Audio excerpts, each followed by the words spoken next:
Hello, everybody, and welcome to another slideshow here at Adventures with Sarah, where we love for you to learn something new every day. And today we're going to talk about a destination I'm going to bet you don't know a lot about. It's a destination that does not receive hardly any attention outside of Italy, although it's very famous within Italy, and that is the island of Sardinia, which you might be surprised to know actually has almost its own completely different culture. It's totally different vibe. And we are really happy to introduce this as a new tour destination. We actually ran 2 tours this past year that were private groups that had requested it. And it made us go, oh, wait a second. People might be interested in exploring something, a really, really unusual side of Italy. So I'd like to welcome Lisa Anderson today. She is one of our tour guides. She's been guiding for us since the beginning and has been a tour guide for 25 years. And you helped to develop this. You basically did develop this Sardinia tour. So tell me what were your first impressions of Sardinia when you went there? Wow, the first time I went there, I went actually to see a friend who is an American married to an Italian, and they just like up and sold everything and moved there. So we went for her 50th birthday party, and I thought, oh my God, why didn't I come here sooner? And when's the tour? Because it is absolutely stunning and completely different from anywhere else you've ever been in Italy. I was really surprised because I had always heard, of course, in Italy, we know about Sardinia because it's a very popular beach holiday spot. And, you know, the super rich go there with their yachts because the nicest beaches in Italy are generally in Sardinia. But what I didn't understand until I went there was how interesting the culture is, also how ancient it is. It's actually one of the most ancient cultures in all of Europe. And that was a big surprise to me, I thought. It is that it's one of the, richest cultures and most ancient cultures in the Mediterranean. The artifacts that you see, and it's a giant outdoor museum, the archaeological sites that are there, and literally things just mapped on the side of the road where, they're free. You just have to open your eyes and, read about where to look. And absolutely the most stunning, stunning sights. And then just so many ancient traditions blended with the modern and with activism, and it is a very fascinating and stunningly beautiful place to visit. So I think that all of you watching here today are going to be very surprised. And whether you're planning on a trip independently to Sardinia, or if you're interested in a tour like we're offering, I think everybody's going to learn a little bit. It's definitely not a thing you do just as a day. Let me just put it that way, because a lot of people think, oh, I'll pop over to Sardinia for a day. No, you can't. It's actually its own destination. It's a little bit like Sicily that way, where you really can't just go for a day. You have to dedicate at least a handful of days, if not a dedicated trip, which is what we're kind of suggesting on this trip. And how long is our tour that we're offering this next year? Right now it's 8 days. So ninth day is we get to wherever you need to fly back home. And, the connections in Sardinia aren't always the easiest. So we've actually even built a transfer in if necessary for the tour. But, and then my dream, Sarah, is to add an extra day, but that's not happening right now. It's the 8-day tour. I've run it twice this year. I had 2 wonderful groups of people where everybody's already traveled with me in the past, and they just trusted me to put this itinerary together. And I'm still, did one thing in April, another thing in October, and I'm still going to tweak a few things probably for our May tour. But it is really, really an adventure, a very good adventure. A good adventure. So Lisa and I traveled a little bit around Sardinia together doing some research. So we're going to get to see some things that I have absolutely already seen because I've been there, but we'll see some other things that are new. And again, with any of these videos, if you have questions, be sure to post them in the comments. We're happy to answer any of your questions, whether that's on YouTube or Facebook. And please go check out the tour itinerary. You can check on our website. If you go to adventureswithsarah.net, just click on the tours and it'll show you listed there Sardinia, and you can read through all of the tour details, and sign up information is there. So let's go ahead, Lisa, let's fire up that slideshow. Fire up the slideshow. Okay, here we go. So, oops. 3, 2, 1.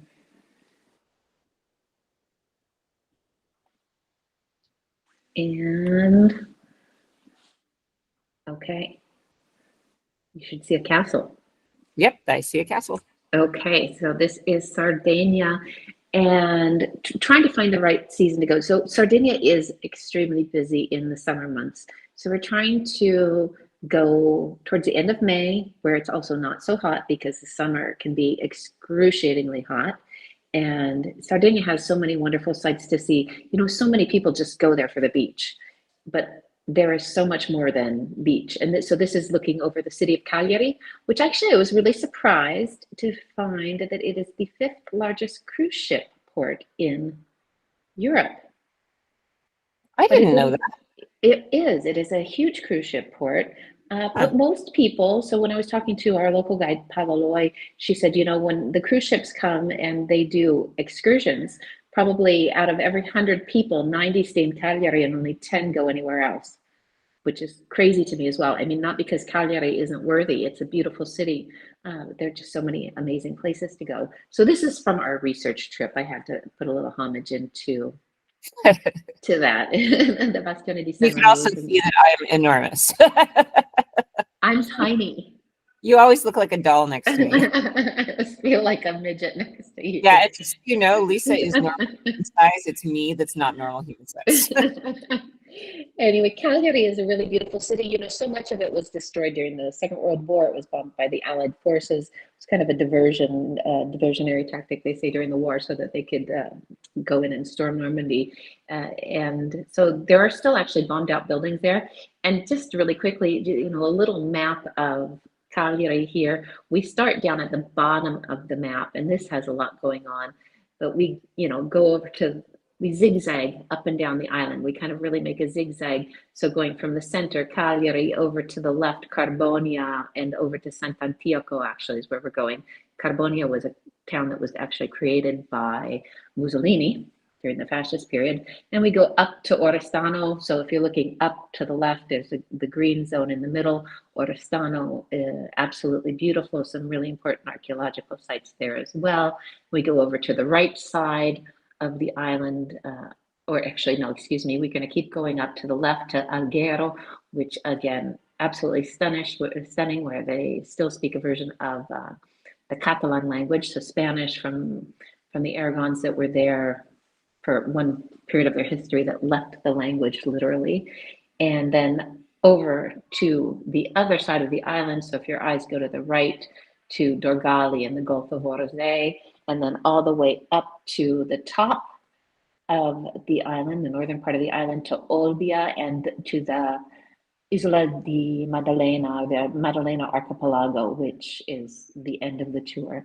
So we're really going to cover back and forth all the way around the island. And you've seen the Sardinian flag. A lot of people think it's not very politically correct, but it's really important from the history of the island. So with St. George, the heads were representing victories that the Aragonese had when they were reconquesting these four areas in Spain. And this just shows you how things in the Mediterranean are interlocked. So one of the things that I really love in general is archaeology.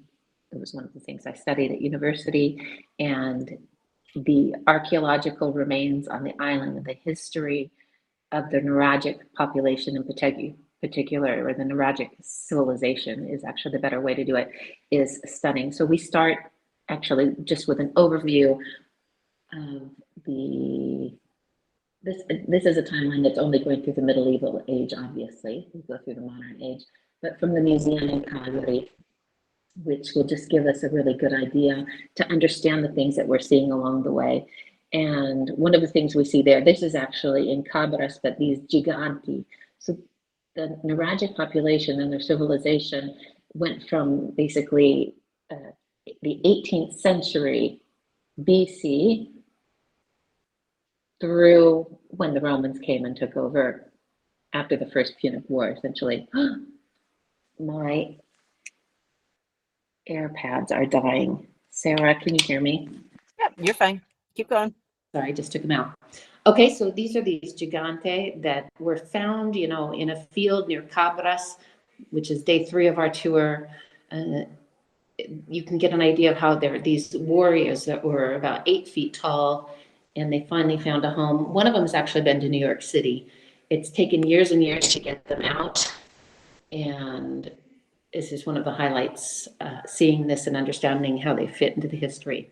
Anyway, so we're back in Calgary. This is one of my 2 groups. This was from this fall, and our local guide in the front there, Paolo Loy, who is one of the best guides I have ever worked with.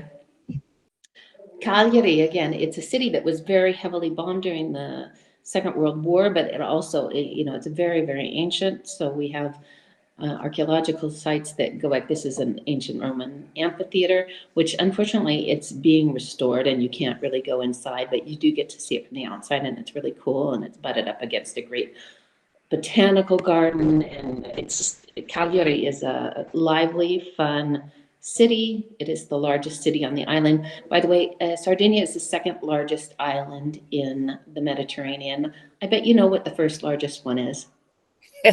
I'll bet I do. Yeah, Sicily is huge, and it's definitely a little bit larger than Sardinia, but Sardinia is surprisingly big, actually. I mean, it takes a good, 3 hours to drive from north to south? Yeah, I would say even maybe a tiny bit more than that. But the lovely thing is there's almost never traffic until you get to Cagliari. But yeah, it is. It's smaller than Sicily, but it is a very large island. And yeah, 3 hours north to south, and probably, well, the mountains get in the way in the middle, so it's probably 3 hours in some of the ways from east to west, depending on where you're going, just because of the mountain roads. And there are about 300,000. No, let me think about this. Yes. 101,500,000 people and about 3 million sheep. Whoa, that's crazy. They have 40% of Italy's sheep are in Sardinia. So Cagliari has great markets. I'm flipping through this. And then not very far away from Cagliari is the town of Sant'Antioco, which is over on the southwestern part of the island. And it's very pretty. And there's this magic woman there. Her name is Chiara Vigo. And she's one of the few people in the world that works this. It's called biso. It's a sea silk. And it comes from a giant mussel. And we go and watch her work her magic. She's actually quite famous in Italy. I've seen tons of documentaries with her on it. And she has traveled the world talking about this magic mollusk. And she shows us how it's worked, this craft that she learned from her grandmother. And you see in this little puffball in the hand, this turns into this golden thread. I've got to go back. She's chanting over it and putting love and energy into it. And it reminds me, I think of Rumpelstiltskin for some reason every time. But no, hers is truly magic. Rumpelstiltskin was a con man. That's fascinating. It's amazing to see. And this is a little museum that she has put together. And it's her granddaughter is learning to work biso now, because it's really a craft. She is a master, and it doesn't get passed on to everyone. And she does not sell any of it. Wow. She only works with donations. It keeps her afloat, and it is truly a passion. It's a calling. Wow, that's crazy. It's just You cannot go in there and buy anything. Wow. Absolutely not. You don't even suggest it. So, which I think is wonderful. Sant'Antioco also has these just ancient dwellings. These are old tombs. We had the Carthaginians there, and then the Romans, and it's so much like a lot of other places, but you just have layers and layers of civilization. But going back before even the Nuragic people, Sardinia had a lot of. It was one of the first consistently occupied places in the Mediterranean. Of course, it had an absolute wealth of, between the sea and the climate, it was hard to go wrong. And so we're going to get to see beautiful places along the coast and amazing Roman ruins. This is Nora. We went here together we went swimming there as well, which was absolutely lovely. I don't know if you remember that. Yeah, that was gorgeous. It Nice was beach. a really nice beach over to the side, but it's also an amazing archaeological site with the remains of, baths and temples and an old theater, not amphitheater, and gorgeous mosaics, which, I mean, again, open air museum.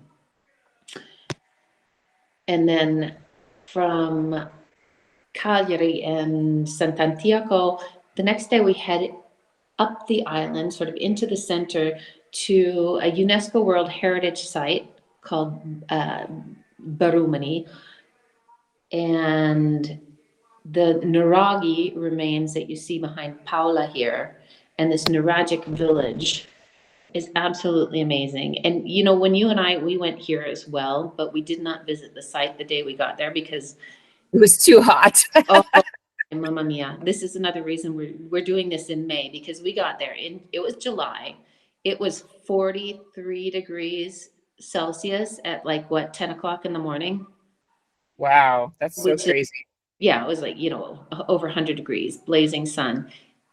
But it is the most amazing archaeological site. You cannot go to Sardinia, in my opinion, and not visit Barumini. You can see the remains of the village here. Again, it is a UNESCO World Heritage Site. It is a pretty tricky place to work yourself around. Behind Jennifer here is a sort of this passage. So it's not you have to be able to walk. It's actually, you don't have room to fall. You're holding on to the walls because it's so tight, but it felt like a victory coming out into the middle. There is a little climbing involved, and it is so much fun. And we go into the inner chambers of this site and just wander around from top to bottom. It's really probably one of my favorite archaeological sites that I've ever been to. And then I wish that I would have gotten to go. You're going to have to come back. Yeah. So one of the things that I changed, this was our second tour, and because we go to Nora the second day of our tour, we decided Paola suggested going to see wild horses, or we didn't actually see wild horses, but this is called the Jara Plateau. It's a volcanic plateau, not very far from Barumani. We just cross over the valley, and we had an absolutely marvelous lunch, and we saw lots of poop, but this is the last herd of wild horses in Europe. Wow. And even if we didn't find the horses, you can see it was a really, really stormy. There was a storm coming in, actually. We did not get rained on. We had a lovely day. We had lunch outside that day, but in a sheltered picnic area with all sorts of local treats. And then we took a walk through the woods. There are cork trees around there, and old dry walls that are just working their way through the woods. And even not finding horses, I think it was not disappointing at all. It was so much fun. You get to see the ecosystem, just a completely different area compared to what you get to see on the rest of the island. Sardinia has a lot of variety, geologically, mountainous plains, agriculturally. It's very varied. Another thing that we just popped in, you didn't get to see this, but we went to Oristano. That's where we spent just one night on this tour. And it's really near Cabras, where the giants were found. So those are that giant sculpture you saw at the beginning, and there were a number of them. And then Sardinia has had a matrilineal, or a matriarchal, society, and some really strong women in its past, and in particular here in Oristano, we had Eleonora di Arborea. So this sculpture is to Eleonora, and you can see that in this period of time, so this is the 13 and 1400s, Sardinia was different, oh my goodness, the word is not coming to me, jurisdictions, and each one had a judge, and she was a judge. Her father wrote this legal code called the Carta di Logu, and she updated it, and it was written in the Sardinian language. She was a very highly respected and very powerful woman. one of the things that she did at the time was working towards women's rights. She actually believed that raping women was a crime. Can you imagine? Wow, crazy And idea. and historically, women would have to marry their rapist, which was still an option if the woman decided that she could live with that. But she also said that if the woman decided to marry the person who had violated her, she was owed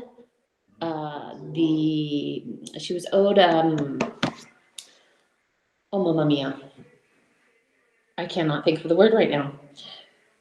Compensation? Compensation, a dowry, essentially equivalent to her post in society. So she was, from a powerful family. She was owed a good solid amount of money. And I'm sorry, the words are not coming out. I can tell it's the end of the day here. Anyway, it's really amazing. If you think about what was going on in the rest of Europe in the 13 and 1400s, and the power of the church and the role of women, how they were often stripped of power, she was pretty amazing. So Well, this is kind of the fun thing about going to a place like Sardinia is that that's a history that I haven't heard before. And that's why, like, you think you know Italian history, but Italy is a whole bunch of little countries, right? They're all kind of independent with their history and their culture in their own specific way. So I think Sardinia is, I think, one of the most unusual and different cultures of Italy, wouldn't you say? Absolutely. It is very, very different. And then just depending on where you are on the island as well, there are so many differences between one region and another. And, the mountains that divided things really they created different cultures within the island or on the island, which is true of so much of Italy as well. But Sardinia's history is very much its own. And so here we have again, history or the remains of a Nuragic culture. This is considered or called the Tomb of the Gigante. And you can't see it from this angle, but it's representative of a bull. So you have the stela in the middle, and then you have these arms that come out, and it looks like the head of a bull, which they think was connected to how these things were worshipped, and the bodies that were put in. There were a central chamber that is straight behind that stela that was a tomb for a hero. They call it the tombs for the heroes. This is, of course, all theory. They're working on what information they have from the excavations they've had over the years, but they're learning more and more all the time. And Sardinia is also a land with lots of artists. And on the way to Boza, we stopped in this little town just along the way called Tinura. And a lot of famous muralists from the island were invited here to paint things from both the past, old trades. Here you have Pamela here with the horse, coming out of the stall. The mamutones down on the far right, which we're going to explore on another day of the tour, but these are these carnival costumes, the mamutones and Isiodores, that are a really rich part of the tradition in the Barbagia and Orgozolo. And then something very, very modern and whimsical in the middle. And Boza is this lovely little village. Somebody will say it's the most beautiful village in the island, Boza. And it is really charming, but it's on the Tema River, which is the only navigable river. Part of it's navigable. Sardinia does not have a ton of rivers. It does not have a lot of surface water, we'll say. There's plenty of water along the way. And it's also known, so like Burano, excuse me, in Venice, Boza is known for its filet lace. It was, a bunch of fishermen and women that weren't busy preparing nets when the fishermen were out at sea, would do this beautiful lace work. And there are lots of artisans there. So this is a couple of sisters that have a shop together, and we were just able to go in and talk to them, and it was really, really lovely. But there are a number of these filet artists all over town. And then we work our way up the coast to Alghero. And Alghero is where this this Catalan dialect is still spoken, or dialect. It's a language. It's not a dialect, and it has to do when the Aragons conquered the city that was originally. So we had the Genovans. Of course, there was the prehistoric population and the Nuragic culture. But then, the founders were the Doria family. I'm sure you've heard of the Doria family from Genova. And then the Aragons came in and conquered it, and then the Pisans came in for a short period of time, and then it turned into, the Piemontese, the reign of two Sicilies, which was actually then the king of Sardinia, with the Savoia family, and then Italy and the modern day. So it goes through this, crazy chain of events. Beautiful medieval city. This was really an important city for defending the island in general and the resources that they had on the island because of the direction on the sea that it's facing out into the Mediterranean. That looks absolutely beautiful. See, you have to come back here too, because we didn't go here together. Oh, yeah.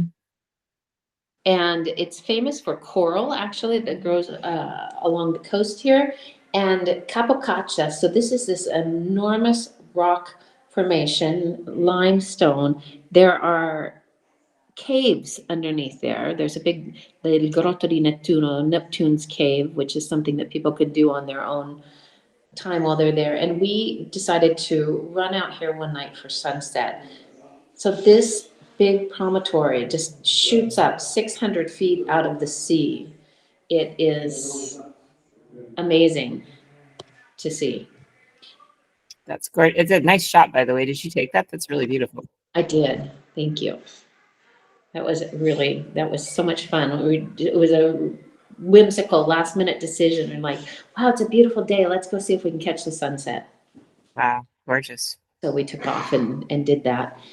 And that's the nice thing about these little small nimble groups, isn't it? Yeah, we can kind of make things up as we go along. Exactly. And this was another try. This is a great agriturismo. So, we have agriturismos throughout Italy. And this particular one is called Samandra. And it is, they started out as a cheese farm, and it's a museum in and of itself. The owner has just collected all these wonderful things from folk art, and they do this amazing porchetta. I don't know, am I zooming in if you see that? It is, those are little piggies in the oven. Wow, that's crazy. And it was so tasty, in addition to just being fun to see. Okay, and then my screen has jammed for you. There we go.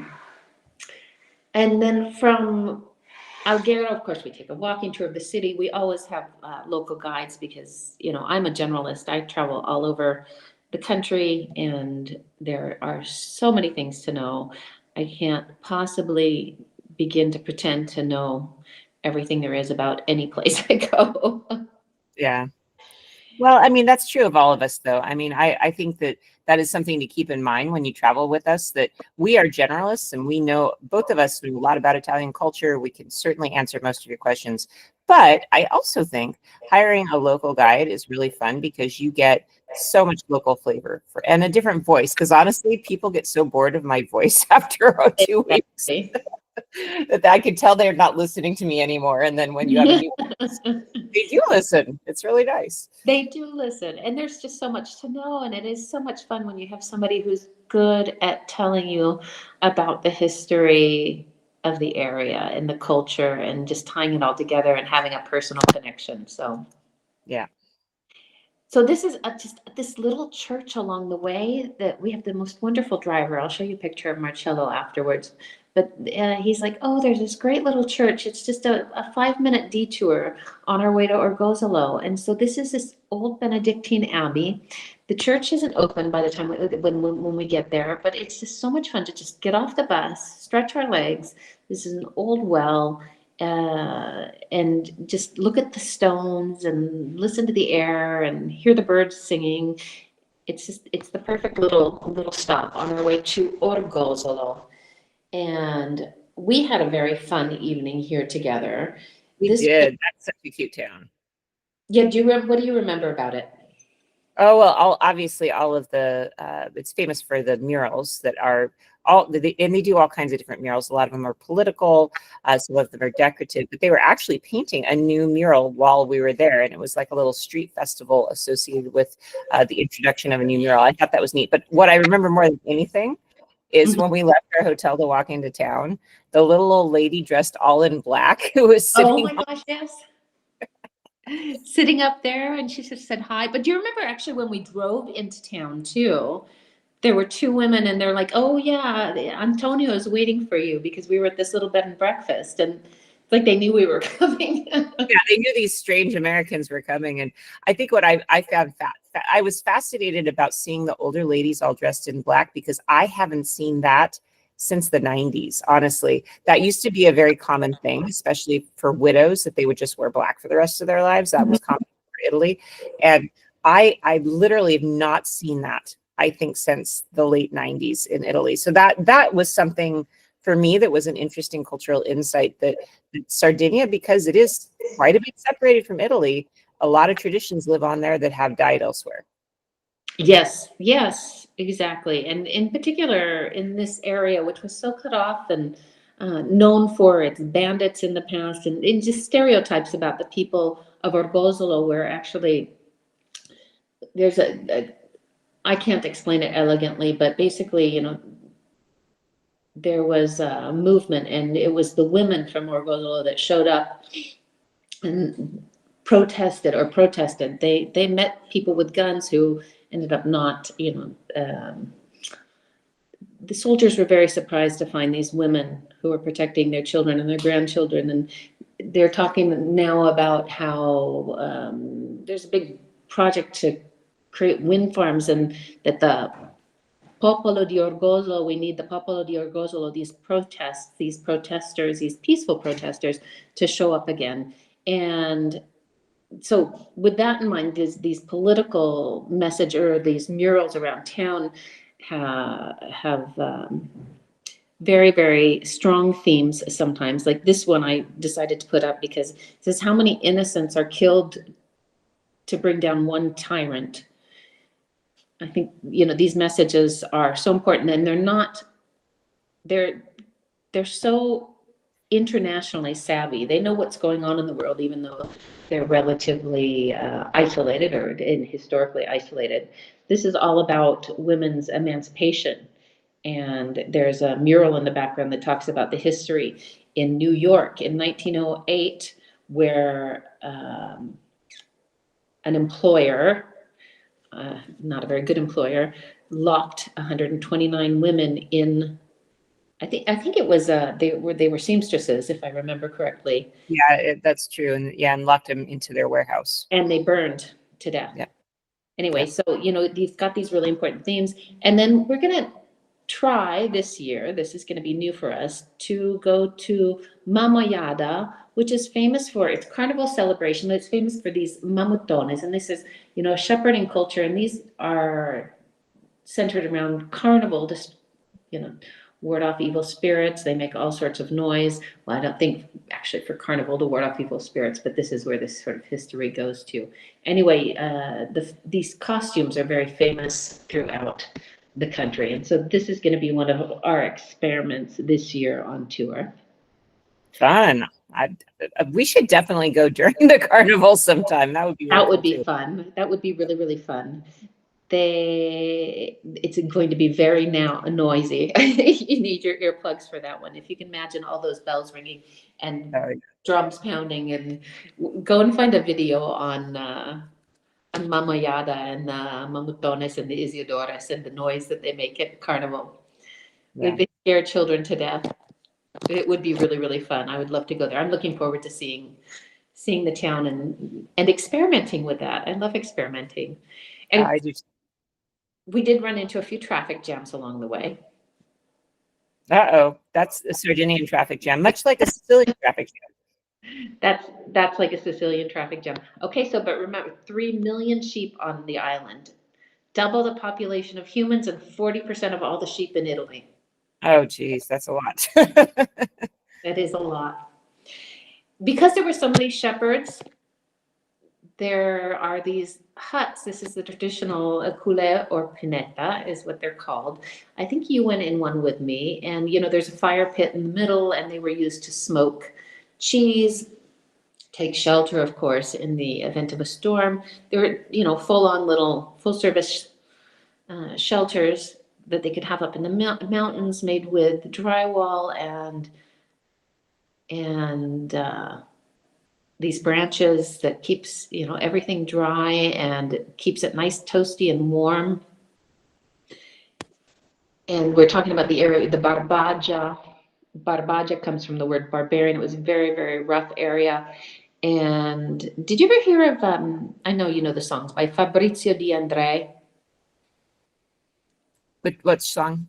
Fabrizio De André, he was a poet, really, but he did a lot of songs. I am trying to, he did one called Sopramonte. I'll have to find it and play it for you one day. But he was kidnapped. So the Sardinians were also known for their banditry and being kidnappers, but this is one of the sort of like traditional stereotypes, but people would just like disappear into the hinterlands of Sardinia. They would be, kidnapped and held for ransom or killed. And Fabrizio De André is a really famous singer in Italy, and he loved Sardinia so much he actually never left even after he was released. And he said, he was always treated differently. And he was held in this area that's called the Barbagia around Orgoli. And if you come and see me again, I'll play you his song about Sopramonte. Anyway, traditions run deep here. So we also go to this wonderful outdoor open air museum, and we learn about making cheese, and we learn about making pan carasau and pan gutiao, which is this flat bread that you're going to see all over the island. And it's a 2-person job, really. And you can't tell, I couldn't get a picture that encompassed everything, because these women had gotten up at like 6 o'clock in the morning to make the dough. And then they roll it out into these flat rounds, and they're all sitting on these cloths on the table in front of us. But the cloth is folded so it like creates an accordion essentially. And they do a double cooking process in the oven, which is just amazing. You have to come and see it. I couldn't put it all together in one package. And they sit on these little benches in this really low oven, which has got to be way more comfortable. And they're made out of cork, because we have a lot of cork trees on the island as well. And we do this day of just exploring folk culture on the island. And this particular family, actually, their great grandfather, was featured in National Geographic magazine in the early part of the 20th century, which they're very, very proud of. And it's still, the farm is still in the family. It's an agriturismo. And people from all over the island of Sardinia send them things, because it's become a really important ethnographic museum. That's really cool. And that's similar to a place that we went to that was a folk museum that showed traditional Sardinian life. I think that's a really neat thing that you don't actually see much in the rest of Italy, because that stuff has kind of disappeared over time. So I thought that was a really special thing that they do in Sardinia, is try to save these farms where they do the traditional weaving, traditional bread making, all these kinds of things, because it's really pretty rare. It is, and it's actually, this is exactly where we went together, and I've gone back a couple of times now. I really, really love the family. Yeah. They're wonderful, and we learn how to make cheese, and then we eat it for lunch. Oh, fun. This is fresh ricotta going together for us. Yeah, so it's kind of like, I guess the way I could describe that place is, it's like a folk museum, but it's a living folk museum where they actually still do all the traditional things, but they also display all of the stuff from their family. So you learn about their family history. You see their farm. They still grow stuff. They still have animals. So it's really a neat visit, and the property is just gorgeous. The property is gorgeous, and they have different breeds of horses and donkeys that are native to the island of Sardinia, and you can see just the mountains in the background and their beautiful limestone formations, and it's still a working farm, where they have olives, and back behind there they have a beautiful vegetable garden, and they create their own products. It is an agriturismo as well. From there, we work our way up the coast toward Olbia, and look at this water. Yeah, that's the thing I think the most of when I think about Sardinia is that insanely beautiful turquoise water. It is. This is called the Caribbean of Sardinia, of Italy, and that's white sands. And we spent a little time on the beach and went wading if you wanted to. And this was April, so it was still a little bit chilly, but again, it was an absolutely beautiful day. Yeah, and you're offering this a little bit later in the year for next year, so potentially people might even be able to, I don't know, maybe get in the water, but at least maybe hang out at the beach. In May, people will absolutely be able to get in the water. We're doing it closer to the end of May, so it's going to be absolutely perfect to go swimming. And hopefully not too hot already, because Sardinia does get really hot and stays really hot. You know, where I live, the last few days, it has been literally freezing below zero at night. And on the island, I saw the news the other day, it was like 16 to 20 degrees. I'm like, seriously? That's like 70 degrees during the day? Brilliant. Yep. Yeah, the island, Sicily too. I mean, Sicily and Sardinia have their own weather systems. It's like a different. It's a different world. This is our last stop on the tour. This is Olbia, and you know, you can see there's an old Roman road going through the city, and of course people build around it. It's right on the sea. There's a beautiful marina. It's very close to the Costa Smeraldo, which is the very, very shishi part of the island, built with oil money, essentially, not Italian oil money. It's also beautiful, but we go up into the Archipelago Maddalena. We go to Palau, we wander around, and we take a ferry across the way. You can see an island a town in the background. That's Maddalena. And it's just really fun to kind of kick around here. We have two different views of the islands in the background. And in the very, very distance, you can actually, on a nice day, see Corsica. So you can see into France, and my cell phone actually clicked over into France while we were there. Wow, that's really cool. How beautiful. Isn't it? And this is just the thing, is that there are so many beautiful beaches, so many amazing geological formations. And then we had to round out our visit to Nuragic archaeological sites. And so this is a really lovely sacred well. So this goes back to about the 15th, 16th century before Christ. And there's still water in it. And you can see this sort of semicircle in front of this staircase that goes down. I don't remember now if it was 16 or 18 steps that go actually into the water. And there would be water that was channeled and came off of the hillside and all around that filled the well, and then a spring from the bottom as well. So it had water coming in from both areas. People actually go here still. They think it represents, a water cult of some sort. But people I know go to these wells now and sort of, they say, to rebalance their energy. And that, there's still a little magical belief around the wells. I'm just amazed at the access that we have to these places.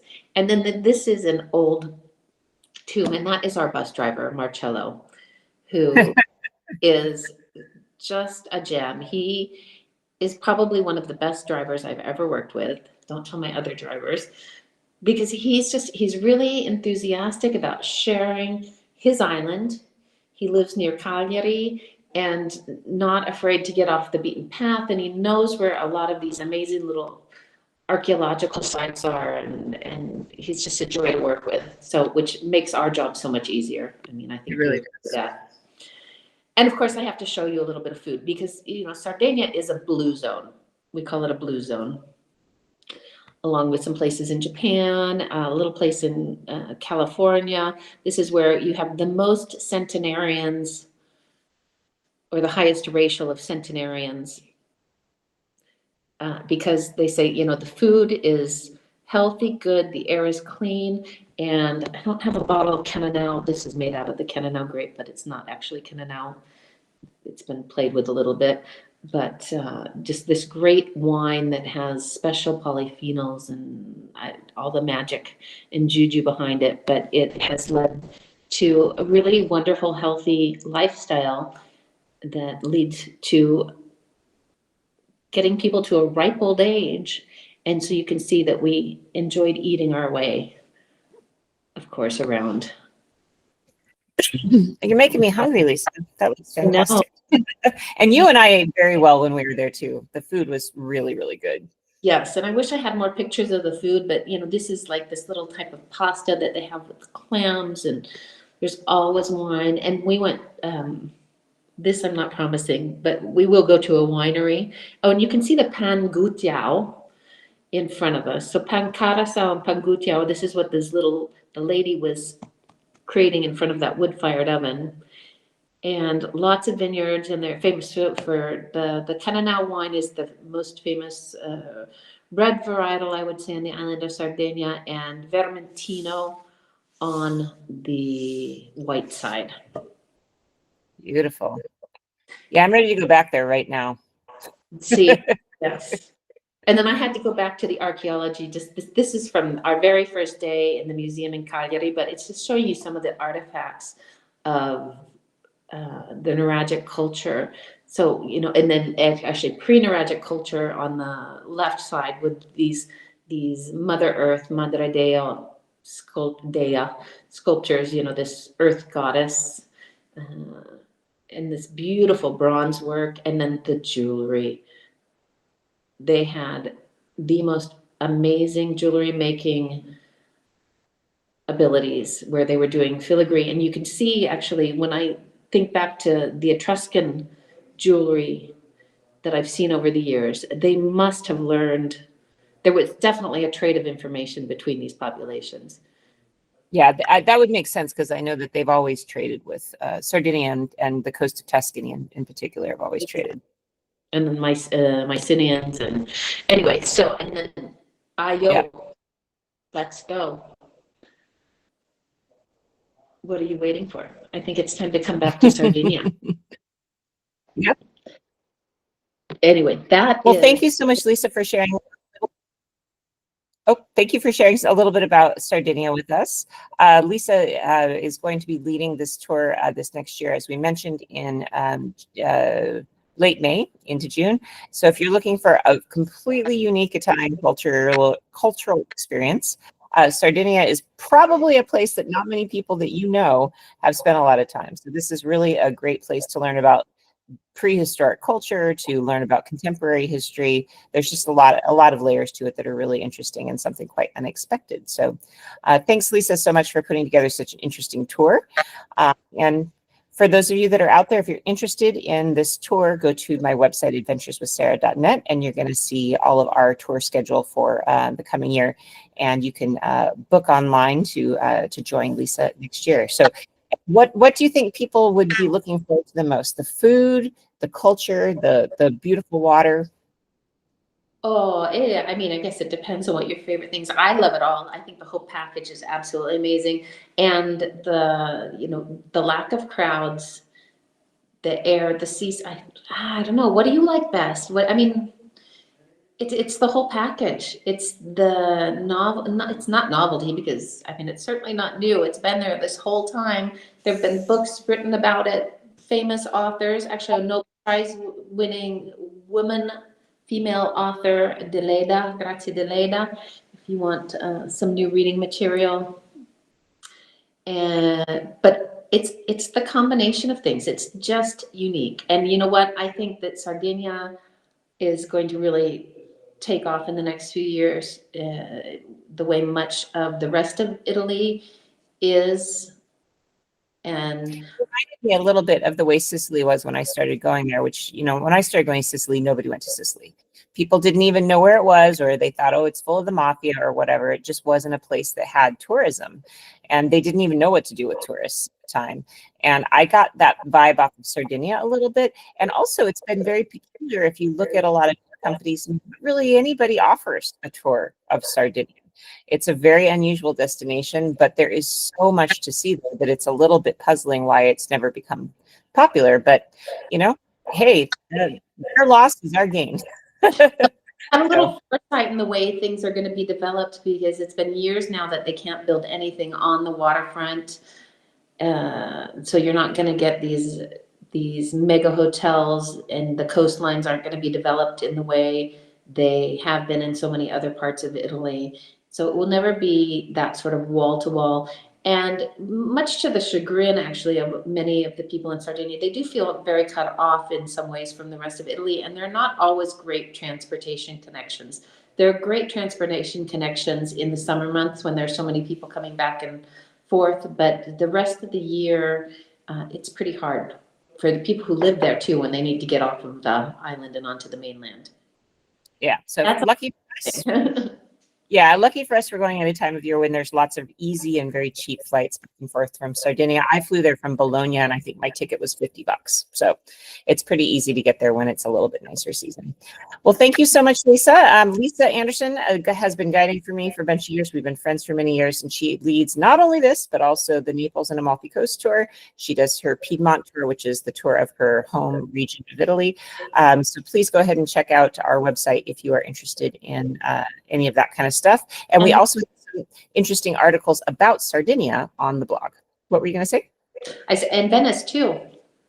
And Venice too. Yes. So if you're interested in checking out any of that stuff, just go and head to our website. Thanks so much for joining us. And thanks again, Lisa, for all of your hard work. Great slideshow today. And we'll see you for another slideshow in the future. Grazie, Sara. Okay. Buonasera. Ciao. Buonasera. Ciao.